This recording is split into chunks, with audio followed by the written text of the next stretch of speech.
Entong balik lagi, liputan BIMTEK PTOS kedua. Tangerang Selatan, Badan Pengawas Pemilu atau Bawaslu Kota Tangerang Selatan melakukan peningkatan kapasitas dan bimbingan teknis pengawas tempat pemungutan suara atau PTPS khususnya Panwascam Ciputat Timur.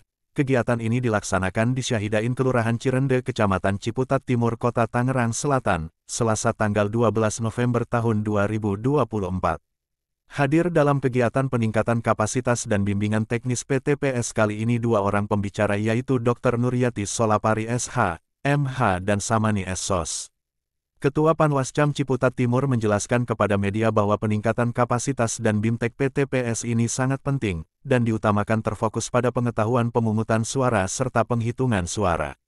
Karena hal ini lebih sering ditemukan masalah di lapangan, untuk itu di waktu yang sangat sempit ini kita tingkatkan bimbingan teknis ini kepada PTPS dengan pembicara yang sudah berpengalaman. Materi pada BIMTEK kedua ini adalah konteks Pilkada Serentak 2024 dengan poin-poin yaitu sebagai berikut. Pilkada Serentak pertama. UU dan aturannya sama, Pilkada adalah kontestasi politik, Pilkada adalah perebutan kekuasaan yang konstitusional, Pilkada harus luber dan jurdil, selalu ada pelanggaran dalam Pilkada, kepercayaan publik terhadap pelaksanaan Pilkada harus terus dijaga. Materi berikutnya tentang pokok pengawasan TPS, yaitu diantaranya pengawasan masa kampanye, pendistribusian surat pemberitahuan memilih, pengawasan masa tenang, persiapan pemungutan suara, pelaksanaan pemungutan suara, persiapan penghitungan suara, pelaksanaan penghitungan suara. Sebanyak 122 orang PTPS pada hari ini mengikuti BIMTEK kedua dengan penuh antusias dan semangat, karena memang mereka tidak mau ketika sudah terjun ke lapangan tidak dapat bekerja sesuai dengan aturan. Ada 3 hal yang patut mereka pegang sebagai PTPS yaitu mencegah, mengawasi dan bertindak.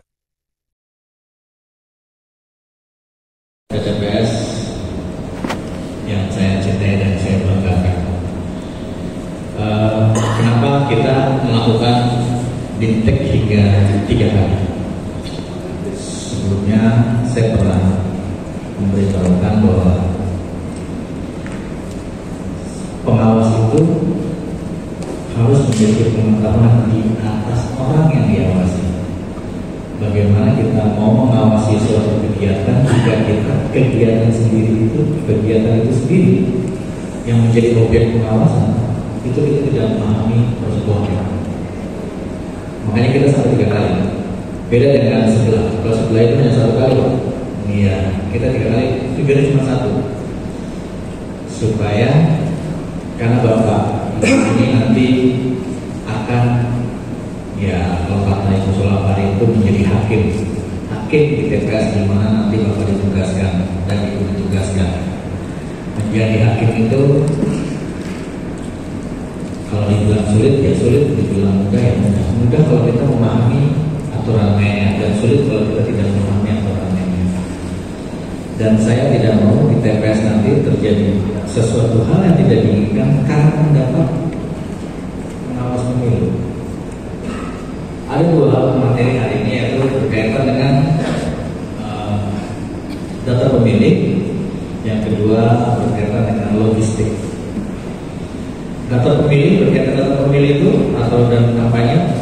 Data pemilih kalau di TPS, pemilih itu ada 3. Pemilih yang disebut dengan yang terdaftar dalam DPT, terus pemilih yang kan satu hal tidak bisa memilih di tempat di mana dia terdaftar dalam DPT lalu dia pindah, namanya DPTB, dan terakhir DPK. DPK itu kalau nomenklatur itu pemilih tambahan. Pemilihan cuma kalau kita menggunakan nomenklatur undang-undang pemilu tahun 2004 Pilpres itu